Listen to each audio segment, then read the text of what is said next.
The Arkansas Municipal League, we basically were formed in 1934 for the purpose of being an advocate for cities and towns before the state of Arkansas and presenting a collective voice on behalf of cities and towns.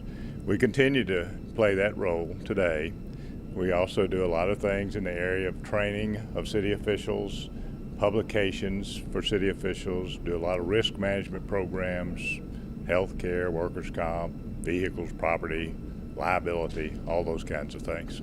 This is our annual convention. We elect new officers for the forthcoming year, adopt our set of policies and goals to guide the organization over the next 12 months. One thing we get, you get new ideas. You talk to different mayors from different cities, and I mean, I've always been one to say that, all ideas are not found in one person. And so therefore you can get out, mix and mingle, brainstorm. You get new ideas that you can take back and use in your city. You can find out where funding is, where grants are available. And all these things are important, especially for a small town. I can remember when I first became the mayor, I had little experience, and there were a lot of guys here who had a lot of experience that I learned from. Now, I'm in year 20, and I'm one of those guys that has a lot of experience, and I can help newly elected people. And the thing about it is, though, anytime you have an issue, and I was told this in the very beginning, if I had a question to ask me when I first got elected, call the Municipal League. And I would call. And I'd either talk to an attorney, or I'd talk to Don Zimmerman, or I'd talk to whoever would answer the phone and get some answers for things that I needed to know. The best thing that you can get is a networking of all the other mayors. You can get information from them that you can take back home. You can glean the information from the meetings here, take that back home, and then you can have something that you can present to your people that can be positive because it was positive in other cities. The city of Maumelle for several years was with private health insurance companies, and a few years back we went with the league with their program to provide the health insurance benefit. And because of that, we've not had an increase in our health insurance costs in the time that we've been with the league. And so it's been very beneficial to us. We actually saved money when we went to the league, and we're continuing to save money because everybody I talk to that's still with a private health provider insurance-wise is their rates are going up still based on today. And so we're part of the liability insurance for our property and for our vehicles, and it has helped us tremendously to cut costs in that aspect also when we can insure our vehicles and our property through the league's programs. My message today is on reinventing your leadership. These are challenging economic times, they're challenging political times. And I think all leaders need to reinvent the way they do leadership within their municipal arena and with the public as well. And we're going to talk about that today. We're going to talk about how to work with different types of personalities, different types of people, how to create more unity, and how to go forward stronger and better in the future for the benefit of all the citizens of Arkansas. The grassroots, starting at the local level, gives us a sense and a pulse of where the constituency's at. And really, the local level and the municipalities and the city council, men and women, the mayors, they're dealing with the issues first on the front line. They're seeing what the impact is on the day-to-day life that sometimes we only see the 10,000-foot view at the state level. And so without that partnership, without that relationship with the local governments, we would, I think, make a lot of mistakes and miss a take and get the analysis wrong on a lot of the issues that we have to deal with. Our person of the year is a man who gets things done. He has served in both House and Senate. He currently chairs the Tax Reform Task Force. In the last few years, he has successfully chaired 2 committees, one dealing with health care reform and one dealing with state employees and teachers' health insurance. During the 2017 legislative session, our person of the year sponsored the league's bill to implement Constitutional Amendment 97. This new legislation will result in increased economic development for our cities, while at the same time ensuring that municipal funds are spent appropriately. This year's person of the year is a former fighter pilot who currently serves as the majority leader of the Senate. In addition to his service as Majority Leader, our Person of the Year is a good friend to the municipalities of Arkansas. Please help me welcome and congratulate Senator Jim Hendren, who is this year's Arkansas Municipal League Person of the Year. Senator, would you please come forward to receive a token of our appreciation? I won't take much of your time. You've heard a lot. There's a lot of better speakers here than me. I just want to thank the Municipal League for the award. I want to tell you how much I've enjoyed working with Don and Mark over the years. We have come a long way. I was visiting with Mark beforehand, and he was talking about the planning meetings you have for the legislative session every time. We've developed a great working relationship. I've enjoyed it. I cannot tell you how much pride we all take in the great work that cities and municipalities do across the state. Thank you so much for this honor. I can promise you, when Don and I were working together back in the House 20 years ago, I never would have imagined this would happen. So we have come a long way. Thank you all. We truly hope that you will enjoy it, and it'll be the best convention that you've ever attended. Good morning, everybody. It's great to see you here, bright-eyed and bushy-tailed, here in our wonderful capital city. I hope you've had a good time already. Seeing all the new things that are happening in our city.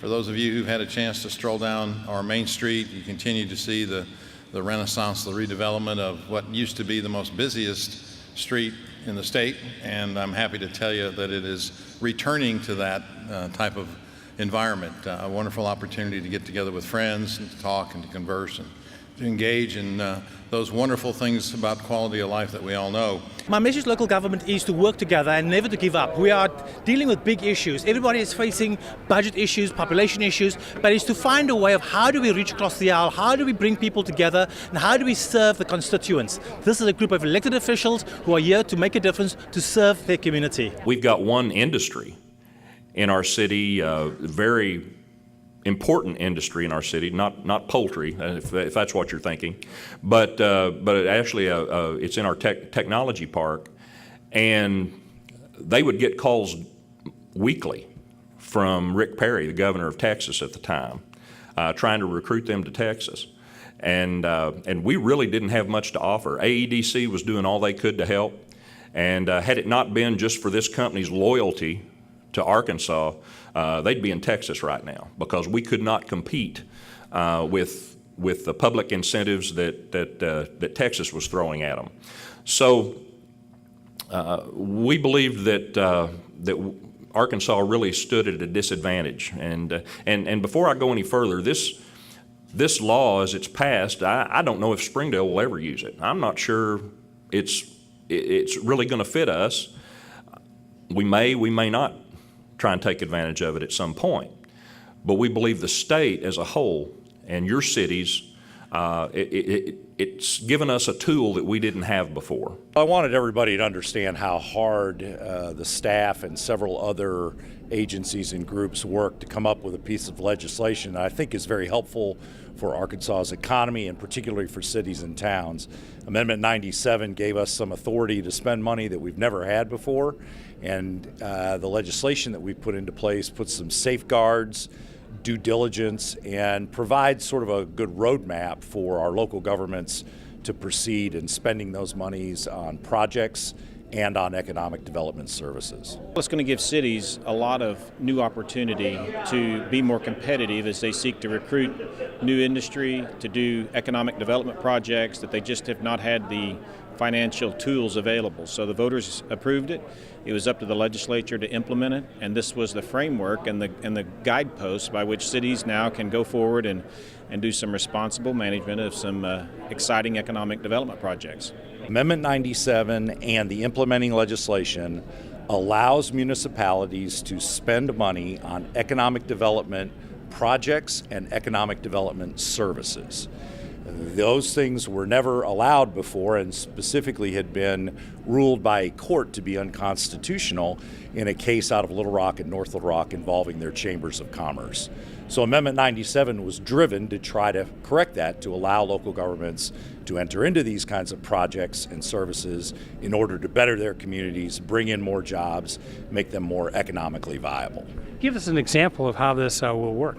Well, the easiest thing would be a chamber contract. It now officially we're allowed to engage in that kind of economic development service.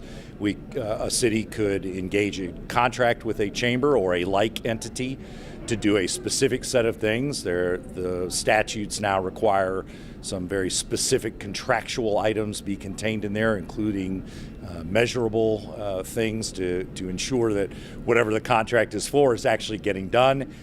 For projects, it would be the same kind of concept, another contract, and the ability to get money back if the project doesn't go forward as it had been planned. Financing, infrastructure, public safety, those are big issues. One of the key bills that pertains to that we haven't been able to obtain success with yet is the question of having a marketplace fairness situation where the internet providers collect the sales tax just like the brick and mortar stores do. That would help the cities, that would help the counties, the state of Arkansas, as well as particularly the local merchants who would be at a fair, competitive situation with the out-of-state vendors. As you know, and as Don has mentioned, as the mayor knows, a few things were left unfinished in the last legislative session. One of them is the issue of tax fairness. And this is where we have our downtown merchants at a disadvantage with the online merchants far away in some other state that is marketing to the people of Arkansas, and people are going in and buying that product online instead of from our downtown merchant. They're not doing it because they don't like our downtown merchant. They might actually go in there and get an idea as to what they need, and then they'll go online and buy it. And so all we say is that there ought to be tax fairness, a fairness in our tax system that equally treats merchants that are selling retail and merchants that are selling online. It is about fairness, but I know that that's important to you. And the opportunity that you have ahead is to work with the legislatively created task force for tax reform. I just believe that whether it's a retail store that's a brick and mortar store or whether it's purchase online, there should be some fairness between the means of purchase. That's common sense, and I hope that we can continue to move toward that tax fairness. Especially important for small cities and towns to work together like Mulberry is, because as we work together to promote issues that affect us, we have a bigger voice, just like this internet tax. The internet tax is so vitally important to cities the size of Mulberry, because if we lose retail, then we need to pick that up, because people still expect us to hire policemen, they still expect us to have a fire department, but how are we going to pay for police departments and fire departments when our taxes go down? And so the internet tax will help us tremendously, and as we band together, then we'll be able to have a bigger voice going forward to the legislature, and this helps us out tremendously. So that's the reason that we like to band together as one voice. If it was applied across the board to all internet sales, I know that the city of Lake Village, a small city, we would benefit. Our Parks and Recreation program would benefit greatly from that. Our bare bones necessities for our citizens, police, fire, street, all types of infrastructure would greatly benefit. We have people that, they're using the brick and mortar, businesses as the showroom and then going and purchasing online. So, that's huge right now. Our city uses sales tax in the general fund to support the police and fire departments. Without the sales tax, we would not be able to function, because it's the lifeblood of any city, sales tax in Arkansas. Well, the state legislature tried to address it in this last session. The Senate had passed a bill, the House had passed a bill, but neither House passed the other House's bill. So while that was going on, Amazon came forth and said that we'll start collecting voluntarily on some of our purchases on March the 1st. And so they did. And this last month, toward the end of May, the cities received their checks from their local sales taxes. And on average, they were up 7.2%. As a result, and the only thing I can figure it's a result of Amazon coming into the tax base. What kind of an impact does it have for local government? Well, it's their primary source of funding for their public safety projects, their infrastructure, and operating their cities. So it's huge. Local sales tax in Arkansas is is the bread and butter for cities and towns. Sales tax is the lifeblood of cities, and that's how we provide services for our residents. And it's vitally important that those online sales taxes are collected. They're due, and it's vitally important that they're collected. It's good for the state, it's good for cities, and it's good for us as stewards of tax money to be able to provide those services to our residents that they need and deserve. Our sales tax are up 14% for May of this year compared to May of last year. And of course, with that increase, we'll be able to do additional programs in our parks and recreation because we also use sales tax for capital improvement dollars and in public safety. I noticed last month for the month of May that my remittance was probably 11% more than it had been in the past. I called Don Zimmerman to make sure that something wasn't wrong, and he said that was pretty well happening around the state. It's a big benefit to win. We've had an extra $0.50 on our sales tax above the state sales tax, so it can mean possibly $200,000 to our small town, and that's a good part of our budget. Sales tax is one of the biggest components of our budget, so it means the world to us to have this money remitted. It was unexpected, but it was greatly received, and it was something that really, again, helped our cities with the tax dollars that, of course, that we use to help our cities and help the growth of our city. So, but it was very unexpected at that point. We really didn't expect it at the time, but after seeing it and receiving information from our chief finance officer about it coming in, and so it was very good, and I think it could really help communities like ours and other communities to do better with investing in our infrastructure. The biggest thing we have in our town of Greenwood is infrastructure, trying to keep up with the population growth. We're predicted to be 25,000 people by the year 2040, so we're just trying to keep up and make sure we're ready for the future. When a company wants to come into a community, basically what they do is they look at four things. They look at your crime rate, they look at your fire rating, they look at your school system, your education system, and they look at your medical system in your community. And if you don't have those four things in pretty good shape, then there's a chance that they won't come into your city. The Amazon sales tax has actually increased our revenue for the month of May, which are the March collections, by $40,000. This is extremely important to Bella Vista. We are a residential community, and we're trying very hard to bring in more economic development to increase the tax base, but that takes time. And in the meantime, I still have 550 miles of roads, which is more roads than the city of Little Rock, to keep under repair. Plus, we're also looking at purchasing a possible water system. We need to completely refurbish one of our fire stations and the police station. So there's a lot of infrastructure that has to be fixed and repaired. We're looking at possibly floating long-term bonds. If we are able to have all of the internet sales tax, not just Amazon, that would greatly decrease our dependence on going into debt, and we would be able to do all these infrastructure improvements much faster and much more efficiently. This is the first month that we've really seen any of the Amazon sales tax come in, but there was quite a bit of a spike. I think our sales tax was about 9% for March, which is very, very good. What does that mean for a town like Fayetteville? Well, that means for that month we're over probably $1 million in sales tax revenue, so that's really, really good. So, of course, you figure your budget's on all that, but I see the Amazon sales tax is going to be a big benefit for us. The Amazon tax rebate this month with us was up more than 8% for the City of Hope. We are very pleased with that. That's an increase that we haven't seen since way before 2008. So we think it's going to be very helpful to our community and will help us compete with other cities around the state and with other states outside. What would a permanent solution from the legislature mean? It would mean for us the fact that we would be able to do more infrastructure improvements within our community.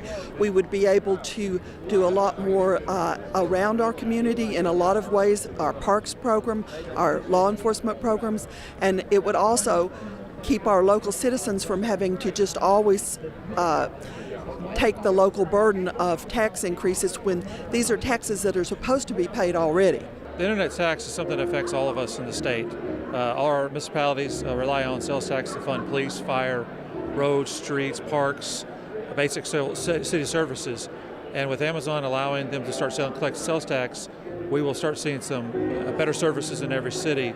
With that, other retailers, other internet's got to get on board, and that will help other cities, help us have roads, help us have streetlights, help us have more police, more fire, basic city services. But without the internet tax, it will cause us more grief in the future. I guess with every city, it's the economy.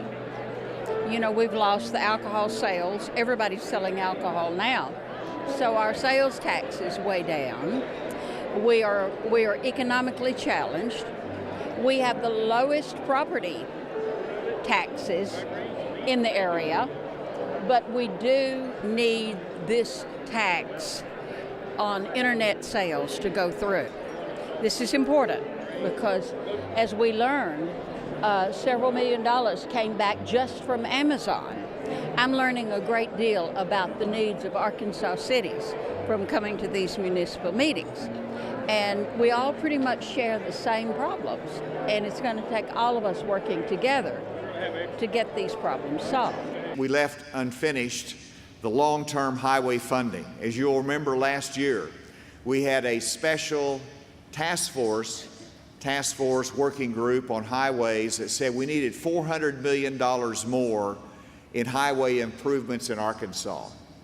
We addressed it in a short-term fix with the Arkansas Highway Improvement Plan in a special session last year that raised $200 million, which was really $50 million more of our Arkansas revenue combined with what we get from the federal government, addresses a significant portion of that need, but we recognize there needs to be a long-term funding solution for our highways that looks further down, that gives us the money for an overlay program for some of the farm-to-market routes that are so important, that continues the investment in highways. And while that was not completed, we asked for a ballot initiative be referred to the people for a vote. That was not done in the legislative session. I do hope that this long-term highway plan will have the support of the Municipal League, will have support of our communities, our counties, our cities across the state, and the public, so that it will be on the ballot in 2018. Now, that's something that the voters, particularly if there's going to be a tax increase, they ought to have the right to vote on that in a general election. I support that. Of course, the devil is in the details as to what that highway plan would mean. And your voice is important again in that, and I know that will be constructed. I would like to see it as close as possible to that which was presented to the legislature. And as a referral to the people, let's now see if we can get the initiated support to put that on the ballot in 2018. I do believe it's important to maintain the partnership that we have with the cities and counties for the revenues that come in. And that's important, I know, to your street development in your community. Well, when you look across the state of Arkansas, you'll find a lot of communities that's in Arkansas, small towns, and the revenue is not enough in order for them to maintain all of their streets or do any kind of projects. And so we've opened up lots of grant money for all over the state. People can apply for that so they can improve their cities based on money that we receive from the state now.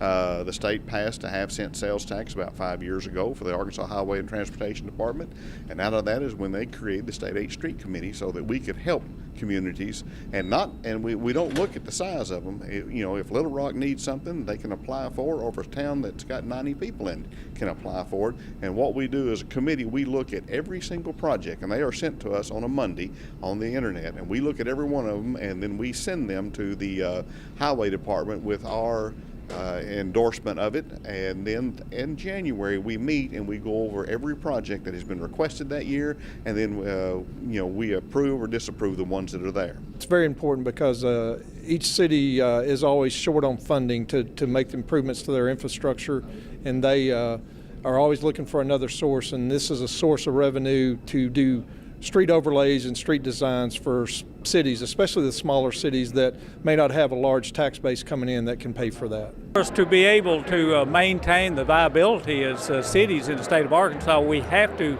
continue to improve our roadway systems, our state highways, and our local streets in our cities. It's important that all of the mayors work together to influence the legislators to do the things that we need to do to help bring about our transportational needs in order to get new work, new business into the state of Arkansas, and obviously into our communities, which is so important to each and every one of us. Infrastructure is always important.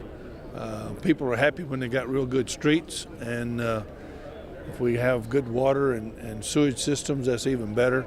And we can offer folks coming in, those benefits to expand their business or relocate to us. When you're honored by your peers, it's very special and very humbling, and I'm excited that they would have the confidence in me to take over this leadership position. So we're excited about helping President Sprouse and making this year special for him, and then training me up for a year after next. Anything that we can accomplish to better serve our people, and the league is very strong in the programs they have to offer, which make it available to every city in Arkansas, actually. And I just think it working together and not reinventing the wheel, but working with our different cities and with the league, we can make a better Arkansas. Yeah, the league does great things right now, and it's like a rising tide lifts all boats, and I kind of see the league as that tide and the cities as the boats. So one of the things is working together regionally and with the cities to accomplish as much as we can.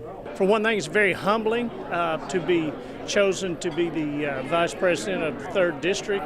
I hope I can live up to the great honor that they've bestowed upon me from this league. And I look forward to the challenges. I look forward to advancing our cities and our state, our nation, and the world, because I think we're all working together to do that very thing. They're a great organization to work with, and I'm hoping to learn a lot. I'm very honored. The biggest thing right now, I think without a doubt, I think for cities and counties, is the online sales tax. And if that can happen this year through our legislature, then it would be a tremendous win for cities and counties in the state of Arkansas. It'd be a tremendous win for the state. So I think that's going to be high on everyone's priority list, to work with our legislators and try and get that done. It's primarily a matter of fairness. Our brick and mortar stores they're starting at a 10% disadvantage behind our online stores, that when people, when the bread and butter of city finance and providing services are sales taxes, we see brick and mortar stores closing all over the state, and it's not because goods aren't being purchased, it's because goods are being purchased online. And that Amazon's not going to come put out your fire. Amazon's not going to take care of crime when it happens. We need those local dollars, and that's not only so. It's not only a revenue issue for the cities, but it's very much a fairness issue to support our local brick and mortar stores and create jobs and keep jobs in our cities. We've elected new officers. We've adopted our policies and goals for the forthcoming year. We've heard from a lot of our state leaders, our governor, and had a lot of legislators here and other interesting speakers, and had a lot of good training workshops. So we think it's been a successful session. Fort Smith has benefited. We've entered into the vehicle and property insurance programs, those optional programs, that not only have they saved the city a significant amount of money, they've also are very responsive. And when we had a hailstorm and had a lot of damage, the AML was right there, very responsive, and they were wonderful. We're looking into other optional programs, like workers' compensation, because the large pool and support you get from AML is outstanding. And so we're very happy to be a part of the program, and of course to be active in the league itself. And so we're looking very forward to the winter conference coming to Fort Smith too. We're striving to have the greatest cities and towns we can possibly have in Arkansas, and our league's motto is "Great cities make a great state." And so that's what we're trying to do, is to do our part in having the great cities, which will result in having a great state.